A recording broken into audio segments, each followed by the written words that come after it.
الصلاۃ والسلام علیک یا رسول اللہ صلی اللہ تعالیٰ علیہ وسلم۔ انشاءاللہ تعالیٰ آج مہمان بن کر کے اگر کوئی جائے تو اسے کیا سنت طریقے سے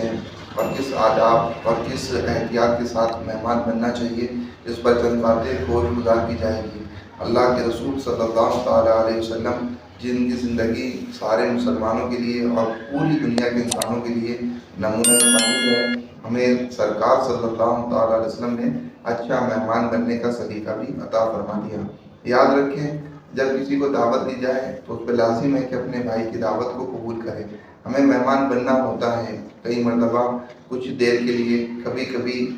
کئی گھنٹوں کے لیے اور کبھی کبھی کچھ دنوں کے لیے۔ ایک اچھا مہمان کون ہوگا، اچھے مہمان کے اندر کیا شرائط ہونی چاہیے، کیا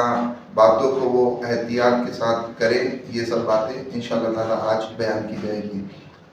جب کسی کے یہاں مہمان بن کے جانا ہو، دعوت آئی ہو، تو آپ اس کو اطلاع کر دیں کہ ہم لوگ اتنے بجے اتنی دیر میں اور اتنے لوگ آنے والے ہیں، تاکہ وہ آپ کے آنے کے اعتبار سے مکمل تیاری کر سکیں۔ دوسری بات کہ جب کسی کے یہاں جائیں اور خود سے جائیں تو اس بات کا خیال رکھیں کہ وہ کھانے کا وقت نہ ہو، آرام کا وقت نہ ہو، یا پھر ایسا وقت نہ ہو جس کے اندر اس کو آپ کے جانے سے تکلیف ہو۔ تو اس وقت کا انتخاب کریں جب وہ آسانی سے، آرام سے، سہولت سے آپ سے ملاقات کر سکتے ہوں۔ یاد رکھیں، جب کسی کے یہاں جائیں تو پہلے اجازت طلب کریں، سلام کہیں، پھر اس کے بعد میں سلام کہنے کے بعد میں اپنا نام بتائیں اور پھر اجازت طلب کریں۔ یاد رکھیں کہ جب ہم کسی کے یہاں جاتے ہیں اور ایسا معاملہ ہے کہ وہاں پہ تکلفات نہیں ہیں اور کوئی بے پردگی نہیں ہے، تو اس کی بھی اجازت ہے کہ آپ اپنے اس بے تکلف اور بہت کلوز دوست کے گھر پہ جا کر کے آپ اپنے ہاتھ سے بھی کھانا کھا سکتے ہیں، اور آپ اپنے ہاتھ سے کھانا بنا کر اور جو کچھ موجود ہے اس کو لے بھی سکتے ہیں۔ اس کی مثال حضور رحمت عالم صلی اللہ تعالیٰ علیہ وسلم کی اور اللہ والوں کی زندگی میں ہمیں ملتی ہیں۔ ایک دن رسول اللہ صلی اللہ تعالیٰ علیہ وسلم، حضرت ابو بکر صدیق رضی اللہ تعالیٰ عنہ، حضرت ابو ایوب انصاری رضی اللہ تعالیٰ عنہ، یہ ابو الہیثم انصاری رضی اللہ عنہ کے باغیچے میں گئے اور خود ہی سرکار صلی اللہ تعالیٰ علیہ وسلم نے اپنے آنے کا مقصد بیان کیا۔ ابو الہیثم انصاری رضی اللہ تعالیٰ عنہ نے پھر ان کے کھانے کے سارے انتظامات فرمائے۔ سفیان ثوری رحمۃ اللہ تعالیٰ علیہ،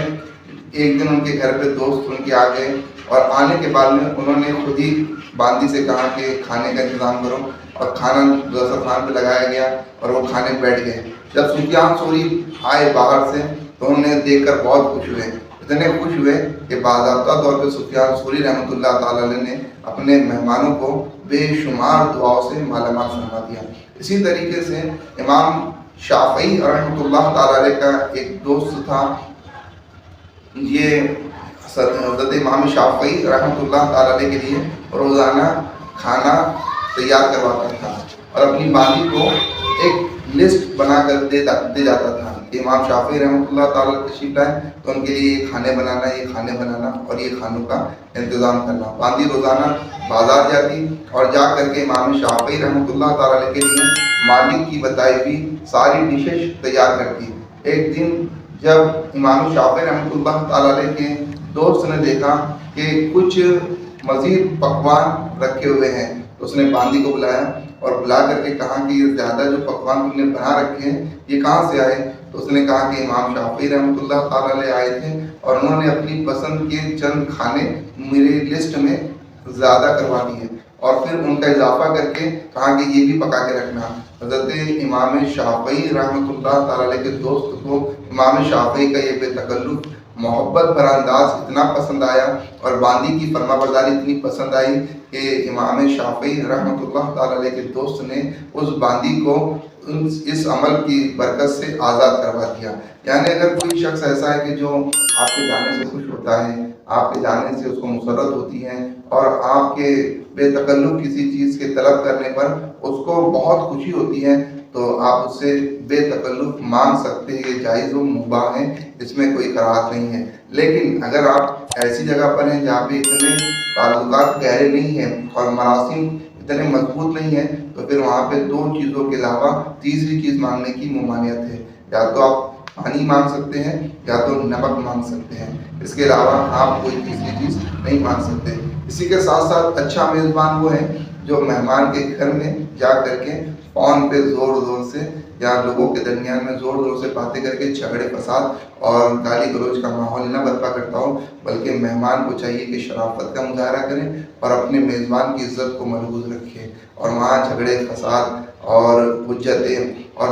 ہلڑ بازی اس طرح کی ساری حرکتیں نہ فون پہ کرے نہ اس کے گھر میں موجود لوگوں کے ساتھ کرے۔ اسی کے ساتھ ساتھ کسی طرح کے کھانے میں کوئی نقص نہ نکالے۔ اسی طریقے سے مہمان کے لیے لازم ہے کہ وہ پردے کا خصوصی اہتمام کرے۔ ایک صحابی رسول فرماتے ہیں کہ کچھ لوگ سرکار صلی اللہ تعالیٰ علیہ وسلم کے گھر کے پردوں کے سوراخ میں سے دیکھنے لگے،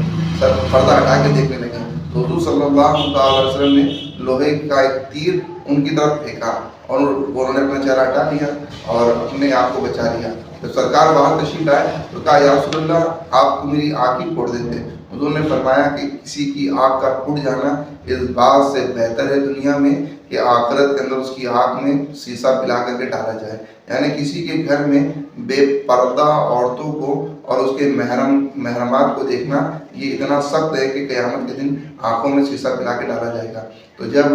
ہم کسی کے یہاں مہمان بنے تو اپنی نگاہوں کا خاص خیال رکھیں، اپنی زبان کا خاص خیال رکھیں، اسی کے ساتھ ساتھ کھانے کے اندر عیب نکالنے سے پرہیز کریں۔ یہ سرکار صلی اللہ تعالیٰ علیہ وسلم کی سنت مبارکہ ہے۔ کھانا پسند آتا تو کھاتے، اور اگر ناگواری ہوتی یا ناپسند آتا سرکار صلی اللہ تعالیٰ علیہ وسلم اس کے بارے میں شکایت نہیں فرماتے۔ اسی طریقے سے کھانا